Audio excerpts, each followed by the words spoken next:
Welcome to Suara Hair Channel.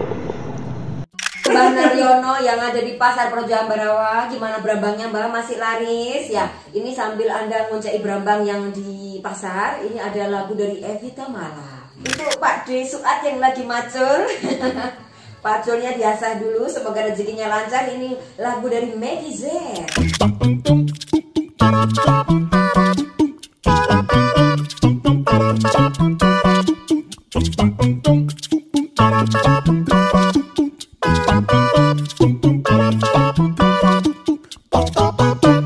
Ini kayak banyak sisi hidup Sinta yang gak nyambung-nyambung.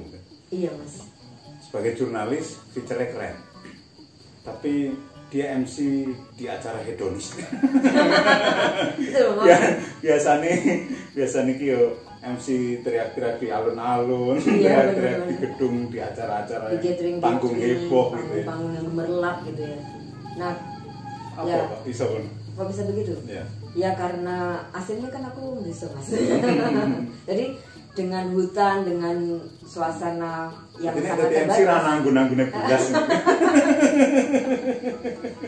Nah kebetulan juga punya spirit yang tinggi karena punya bakat khusus tadi, bakatnya ngomong terolah, bisa masuk radio. Ya sudah, akhirnya kan perbandingannya ke situ. Saya di radio karena talent saya bisa hidup di hutan-hutan karena asli saya dari pedesaan yang akrab dengan alas-alas gitu ya. Untuk bisa jalan bareng.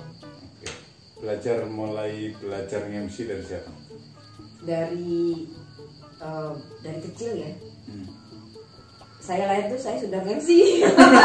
Untuk saya sendiri. Jadi lahir ceprot terang nangis. Tapi oke, saat ini ada saat ini sudah lahir ke dunia guys. Dengan bobot 2 kilogram. Nah, ini gitu. Dari kecil emang sudah, kan kebetulan bapak saya kan pemain keroncong, seniman.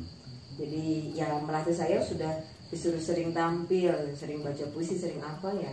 Dari SD kelas 2 itu sudah belajar berani gitu. Sudah belajar berani. Ya. MC sekolahan terus nyambung-nyambung sampai MC SMP, SMA sampai ya begitu. Nah, kemudian secara serius berlatih MC, retorika atau apa gitu? Masuk media, masuk radio. Tahun 2000 tuh masuk radio di Ambarawa. Kan disitu pasti kalau orang butuh MC nelfonnya radio. Boleh kok kalau mau nyebut merek radionya. Radio Suara Palagan Sehati, namanya radio SPS. Itu dulu dangdut. Coba kalau nyapa pendengar Suara Palagan Sehati. Tapi dangdut loh mas. Oh boleh, nggak apa-apa. Ya bapak, ya aku tahun berapa sih, tahun 2000 lupa nggak ya mas? Enggak lupa. Nggak, oke deh. Waktu itu siaran dangdut malam-malam. Pakai nama apa dulu? Aku namanya Sinta Mendel. Jadi kalau di radio itu pasti pakai nama-nama keren gitu, nama-nama panggung gitu. Enggak sih, dulunya aku dikatakan Sinta Centil gitu sih. Jadi ya memang pas juga untuk mengisi radio dangdut ya. Ya wis, boleh, silakan. Ya, jadi suara apa nih? Masnya kok ngerjain aku baru sekarang ini? Pikirannya ini podcast serius. Untuk Bang Naryono yang ada di Pasar Projo Ambarawa, gimana brambangnya Mbak? Masih laris ya? Ini sambil Anda ngoncai brambang yang di pasar, ini ada lagu dari Evita Mala. Misalnya keren, gitu. Kan? Itu kalau bakul-bakul di pasar apa gak semedot aja? Yang dirawat cuman bakul-bakul di sekitaran, juga warga-warga desa-desa. Untuk Pak D Suat yang lagi macul. Paculnya diasah dulu, semoga rezekinya lancar. Ini lagu dari Maggie Z. Jadi memang sesuai dengan pangsa pasarnya gitu. Iya dong. Target audiennya. Iya, dangdut ya dangdut. Habis itu pindah ke radio Rasika yang suasananya pemberitaan ya liputan. Medalnya kurang sih deh. Gitu. Yo, medal karo laporan kan. Nanti jangan takut. Coba misalnya laporan lalu lintas karena mental. Ora konsen tulisinnya ya Ju ya. Kemudian energi mentalnya disalurkan untuk MC gitu. Ya, akhirnya gitu Mas. Jadi energi yang tadinya ya memang dari penyiar radio memang harus begitu kan. Harus dilatih untuk nggak punya nggak boleh mati gaya karena harus ngomong selama 4 jam tuh kalau nggak dilatih kreatif kan ya gitu ya. Oke. Jadi ini saya beberapa kali ketemu Sinta ketika liputan, tetapi sebentar kemudian dia menghilang karena anak order MC. Langsung MC. Iya, benar-benar. Karena memang buat saya wartawan menyenangkan, secara jaringan saya punya banyak, secara pengalaman juga punya banyak juga, tapi secara penghasilan ya. Jadi, makanya saya kadang-kadang hilang karena MC, habis MC bayaran. Kalau wartawan nunggu ya, 30 hari menunggu bayaran. Oke. Ada hal lain lagi yang tidak kalah menarik dari Sinta. Sayangnya rak musim. Iki bakul duren. Oh iya. Gitu ya bawaannya diteri ya saya. Catat alamatnya ya. Ini penjual duren yang berkelas gitu lah. Duren khusus. Jenengnya duren Sinta. Oh iya itu. Boleh agak membual nang duren Sinta karena nggak ada barangnya. Oh iya. Jadi ini acara yang apian banget ya. Iya. Semuanya bisa masuk dan pasti kalau Mah Anjar punya tokoh itu langsung banyak yang memantau. Ya, durian itu tuh punya bapak saya di desa. Ya, tapi karena bapak saya petani durian yang berbeda sama yang lain, makanya sebagai anak yang wartawan saya membantu bapak saya untuk mengemas itu menjadi lebih viral. Jadi duriannya diberi narasi gitu. Iya, saya beri narasi lah ya. Karena memang duriannya betul-betul organik dan untuk menjadi organik itu tidak pendek dan tidak mudah. Harus membutuhkan 30 tahun, tanah harus terbebas dari pupuk kimia. Tumbuhan juga tidak boleh ada kena racun-racun seperti itu. Nah, saya mengapresiasi bapak saya yang sangat idealis untuk menjaga tanah itu sehat dari bahan-bahan kimia ya. Dan ternyata memang ketika menjadi buah pun lebih berbeda, lebih unggul daripada yang tanah-tanah kena pupuk ya. Nah, durian saya pun juga durian yang kata para pembeli berbeda rasanya. Saya salah ngundang kalau seharusnya 2-3 bulan lagi iya. Gitu lah. Baru pas datangnya sambil bawa Nah, next bisa ngomong tentang durian sama duriannya ya. Atau iya. datang ke kebun ya. Ruang tamu dulu lah. Udah banyak yang ke kebun loh. Oh ya oke. Teman-teman dari redaksi Tribun. Ya, oke. Ceritakan dulu. Mari kita buat orang-orang menitikan air liur karena Jadi bapak saya merawat durian dengan organik yang menghasilkan buah yang lebih unggul. Jadi dari sisi legitnya, dari sisi tebalnya, dari sisi manisnya, bahkan beberapa yang pembeli itu juga bukan dari pecinta durian biasa, tetapi artis-artis, aktor itu bisa sampai ke desa saya, ke rumah saya. Itu juga efek dari media menulis, teman sendiri menulis atau media lain yang memang pengen nulis terbaca sampai Jakarta, sampai ada beberapa aktor yang sampai rela naik pesawat turun Semarang terus nyambung ke di dusun saya Bulusari untuk mencicipi durian. Dan habis itu setelah mereka tidak sedang ada job di Semarang. Tidak, sekedar baca ada durian organik, dia penasaran harus terbang ke Semarang. Oke, bebas ya. Cuma tunggu durian 3-4 gitu, habis itu pulang lagi Jakarta udah. Mulai larang tiket pesawat gitu. Dari duriannya ya. Nah itu sampai di Jakarta pun dia setiap setengah tahun sekali udah pasti nanya, udah buah lagi belum. Kalau sekarang ini nanti buahnya mulai bisa dinikmati betul bulan apa? Karena kita di ketinggian 700 itu ya mdpl ya, itu berada di masa panen yang agak akhir di bulan Maret.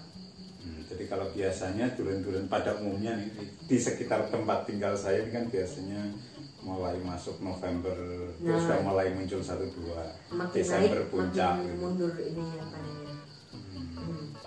Perlu ini dicoba. Ya karena yang nyobain sudah para durian ini, terpecinta durian yang kadang-kadang nggak logis juga. Makanya sebenarnya tadi ada yang naik kereta, cuman beli satu buah saja. Nggak borong gitu ya? Enggak. Banget Satu buah dinikmati betul, sudah pulang. Karena memang mereka suka berkelana ke seluruh itu daerah yang ada duriannya se-Indonesia. Ya. Nah, durian saya termasuk yang dicoba oleh mereka kan ya ini juga. Jadi mereka betul-betul punya tes yang luar biasa Nah, soal durian gitu. Makanya satu kebanggaan juga akhirnya durian kami yang di dusun kecil ternyata bisa diakui oleh pecinta durian Indonesia. Ini dari sekian lama pembicaraan ini tadi dengan Sinta Ardan, ada banyak hal yang menjadi bagian perhatian Sinta. Kalau pertanyaan ini tertuju Sinta, kalau kamu merumuskan dirimu sendiri itu apa ya? Saya merumuskan diri saya itu ya saya harus bisa menjadi bermanfaat dan saya tidak boleh mati gaya. Makanya segala hal baru sering saya coba, hal ekstrim saya suka. Hal apa terekstrim yang pernah kamu coba? Nah, di Papua menjadi trainer jurnalistik di sana, termasuknya ekstrim karena harus sendirian, perempuan lagi harus berada di tengah hutan Papua, harus diculik juga sama sekelompok orang-orang tak dikenal di Papua. Sudah mau diculik, sedikit trauma, ditelepon untuk ditugaskan lagi, masih mau gitu. Itulah mengapa tadi saya bilang ketika Sinta mengatakan bahwa weslah setelah Mbah Paimin ini nggak lagi, aku ora percaya. Ya kalau ada yang rumusannya seperti itu. Kalau yang lain yang kebetulan saya bisa beruntung menjadi penyalur kebaikan, ya saya masih bersedia. Tapi tidak lagi malak-malak teman-teman, tenang aja ya teman-teman ya. Betul kan, ketidakpercayaanku. Gak percaya ini akan berhenti, pasti akan melakukan lagi apa aja dicoba. Berdoa aja, berdoa. Kalau diberi kemampuan lebih dari ini, Iya mas. pengen berbuat apa? Saya pengen diberi kemampuan lebih apa? Kalau ini pertanyaan yang sekaligus kayaknya mengandung doa ya, doa yang dasar ini. Iya. Pengen punya mobil. Opo gitu. Kalau ditanya pengen lebih apa ya, saya pengen berlebih harta benda lah untuk bisa membantu orang. Tujuannya kalau untuk piknik untuk apa ke beberapa kota atau beberapa negara itu bukan PR saya, itu PR suami saya ya. Tapi kalau yang tadi masih pertanyakan, yaitu saya kalau ada keinginan saya pengen punya kelebihan materi yang bisa saya bagi ke orang, jadi saya tidak lagi malak teman-teman gitu maksudnya. Nggak perlu ngontak, darurat langsung di box stop. Nah, itu kan enak tuh ya. Kalau ini setelah sak dengan gitu ya. Butuhnya apa sih? Esteller. Sekarang baru kalau saya esteller dulu ya. Jadi pengen harta berlebih supaya bisa dibagikan ke orang lain. Iya mas, itu keinginan terdalam nih. Untuk ditanya, semoga ya mudah-mudahan terwujud. Kalau orang-orang yang mengaminkan banyak itu kan rasanya apa yang kita harapkan akan terwujud. Iya betul. Dan apalagi yang nanya itu sudah kelas sufi.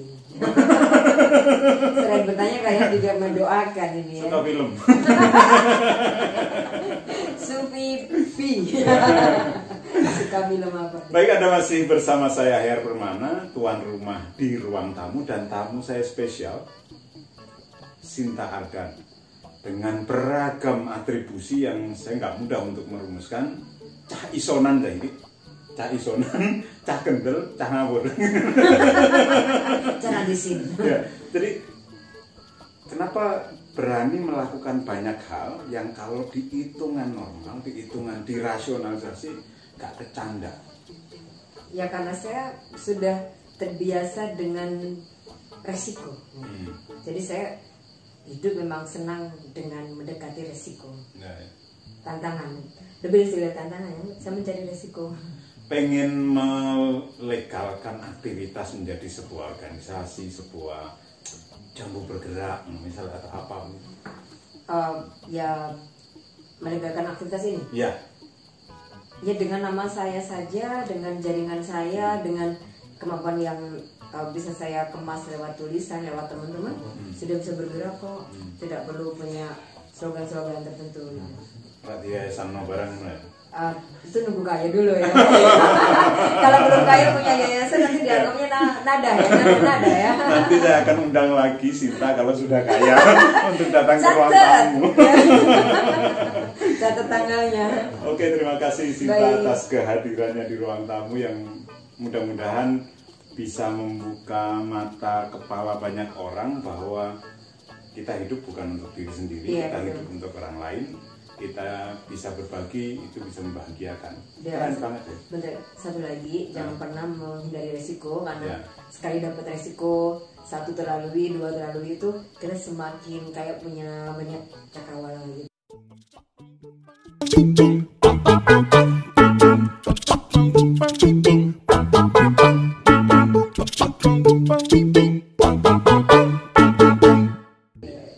Oke, terima kasih.